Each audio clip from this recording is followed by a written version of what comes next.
If you've ever had this feeling that something was terribly wrong with the world that we live in, but you couldn't figure out just what it was, then you've come to the right place. Secret societies, mystery religions, and the Illuminati have been controlling our reality since the beginning of time.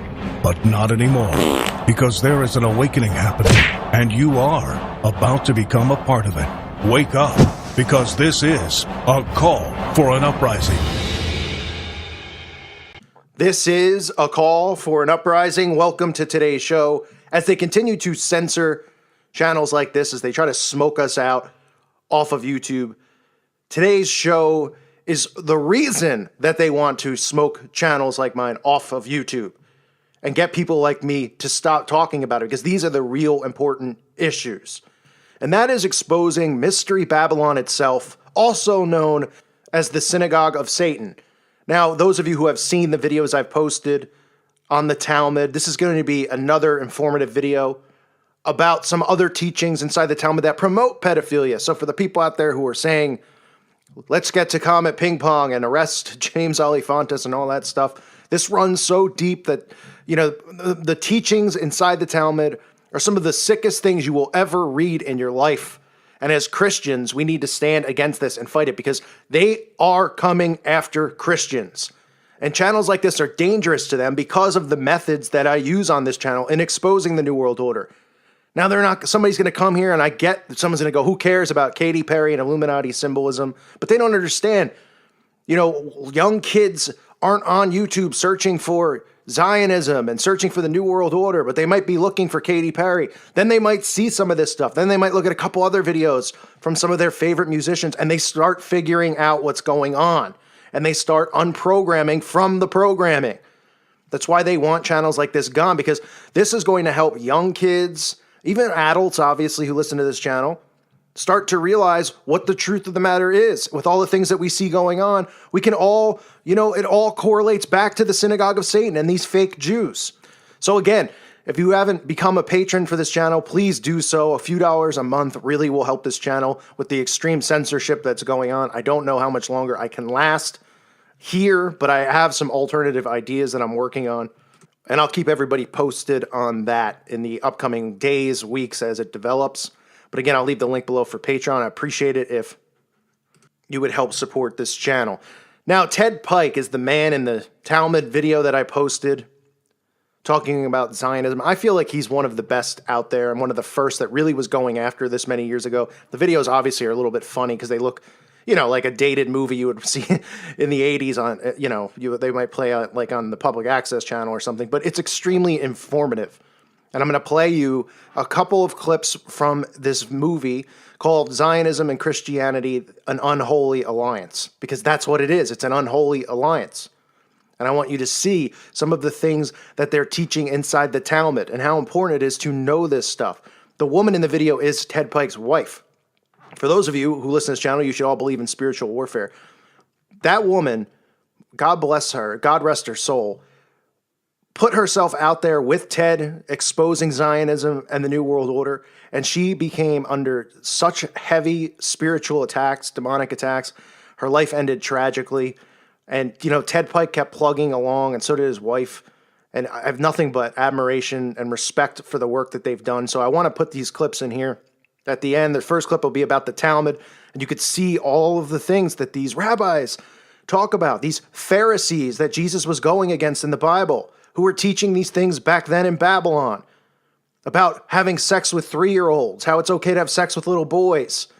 And you could relate it to what's going on in the world today. Now that people are waking up with Pizzagate and all this other stuff that people are starting to hear about, realize this isn't just powerful elite people because once you have money, oh, you just want to have sex with kids all of a sudden. This is the Synagogue of Satan. This is, you know, sick people who are Zionists, who are fake Jews, who follow these teachings that go back to Mystery Babylon. And it's been going on since then, and it hasn't stopped. This is nothing new. Okay, so here's the clip, the two clips I'm going to play. The last clip, it talks about, you know, what is the future for Christianity? And it's really more of a warning for people. And I think it's important to put in here because people need to realize that Zionism is the enemy of Christianity. It is not a friend of Christianity because it is the synagogue of Satan. In the 16th chapter of Ezekiel, God's chosen tribe, Israel, is portrayed in an amazing relationship with her Creator. She is Jehovah's unique bride among the nations. We are told that Jehovah, who is actually Jesus, chose Israel alone among the nations to become his spiritual wife, to have spiritual relations with him. Yet this passage goes on to describe how Israel prostituted that relationship. She became a spiritual harlot by worshiping other gods. In no less than 86 clear passages in the Old Testament, Israel is pointedly described as a whore. In fact, having been the first to marry God, she became the mother of spiritual harlots.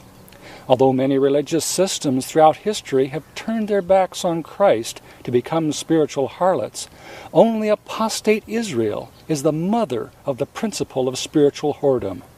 Only apostate Israel has mother of harlots branded on her forehead forever.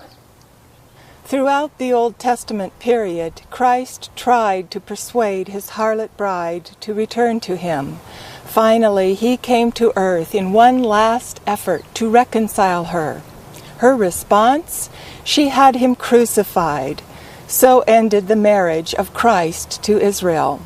He divorced her and chose a bride composed of believing Jews and Gentiles. After the mother of harlots was divorced from her husband, she became enraged at his new bride, the early church. The book of Acts tells how Jews ruthlessly persecuted and attempted to destroy the church. Yet soon after rebelling against Rome, first in 70 AD, then in 132 AD, the harlot herself was persecuted by the Romans and cast out of her promised land. For the next 1,000 years, Jews dwelt in Babylon, absorbing its witchcraft and occultry. In fact, no other nation, except the modern Iraqis, have lived longer in Babylon than the harlot Israel.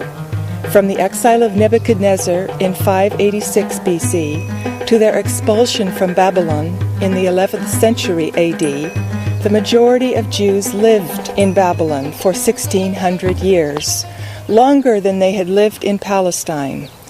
In Babylon, the Pharisees, who had become the uncontested spiritual leaders of the Jews, incorporated many Babylonian perversions into their new anti-Bible, the Babylonian Talmud. In the Talmud, the mother of harlots turned upside down literally everything her ex-husband Jesus had taught her. In the book of Deuteronomy, God warns the Hebrews that if they rejected him, they would become cursed above all nations. Eventually, they not only rejected his law, but crucified the giver of that law. As a result, the Jewish people have been led into a dark and waterless pit of spiritual confusion called the Talmud. For the last 2,000 years, there they have remained under the spiritual authority of the Pharisees, those who masterminded the death of Jesus. 2 millennia of such spiritual darkness is proof that the ancient curse in Deuteronomy still lies heavily on the Jews. In my book, Israel, Our Duty, Our Dilemma, I detail how Judaism was corrupted by the occult and immoral practices of Babylon. Let's touch very briefly on just one aspect of such depravity, pederasty, or the sexual molestation of children. Today, the greatest rabbis of the Talmud would be locked up as child molesters. Pederasty was deeply entrenched among the most respected Talmudic rabbis. It was taken for granted that the local rabbi could acquire a baby girl at 3 years of age as his sex toy simply by raping her. Here are several passages from many in the Talmud granting such permission. In Nida 45b, a woman asks, "Master, at what age may a woman marry?" "At the age of 3 years and 1 day, he told her. A girl of 3 years and 1 day may be betrothed by intercourse. Rabbi Joseph said, "Come and hear. A maiden of 3 years old and a day may be acquired in marriage by coition. When a grown-up man has intercourse with a little girl, it is nothing." The footnote to this passage says, tears come to the eye again and again, so does virginity come back to the little girl under 3 years. Although the Talmud forbids homosexuality among adult Jews, sodomy with small boys is permitted. Leviticus 20:13 forbids sexual relations between men. The Talmud, however, defines a boy under 9 years of age as a minor, not a man. He is excluded from the biblical prohibition. Since the boy is not sexually mature, the Talmud teaches, he cannot throw guilt upon the rabbi who rapes him. Only he who is able to engage in sexual intercourse may throw guilt upon the active offender, whilst he who is unable to engage in sexual intercourse cannot. It is significant that the pederasty we have mentioned is endorsed by the very greatest rabbis of the Talmud. These include Rabbi ben Zakkai, Rabbi ben Yohai, and Rabbi Akiba. Christ accused the Pharisees of all uncleanness. This may have included child sex. Her civil liberties organizations, such as the Anti-Defamation League, the American Civil Liberties Union, and People for the American Way, have long conditioned the world to believe that criticism of Jews is anti-Semitism, a form of hate. Under Israel's new world order, Christian pastors will be jailed as haters and their churches closed. The harlots' media will be flooded with horror stories of how Pentecostal Christian evangelists have victimized the poor. They promise them material prosperity in return for money, defrauding them of their pittance of welfare and social security funds. Lawmakers will make it a form of genocide to convert anyone to Christianity, especially a Jew. Anyone who witnesses in public will be guilty of proselytizing, a hate crime punishable by fines and imprisonment. Because of its historic condemnation of homosexuality and blame upon Judaism for the crucifixion of Christ, authentic Christianity will be universally regarded as the most hateful of all religions. While tolerance will be extended to every cult and perverted practice, humanity will agree that Christianity should be outlawed.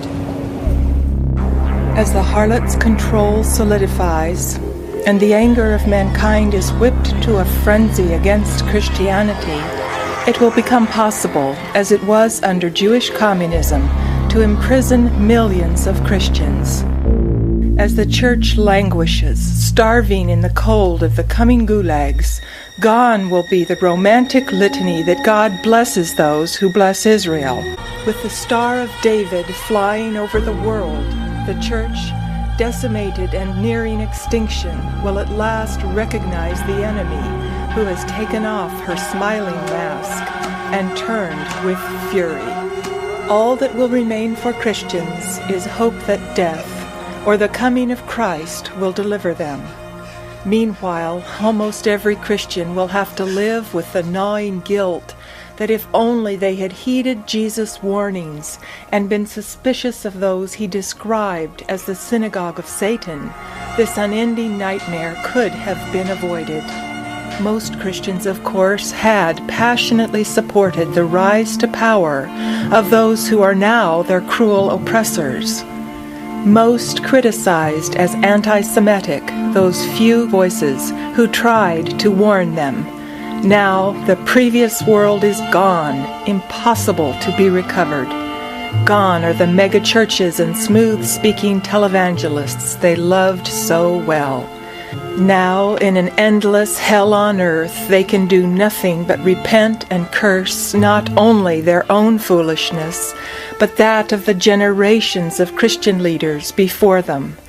They were supposed to be watchmen on the wall, yet they failed to utter even a hint of warning.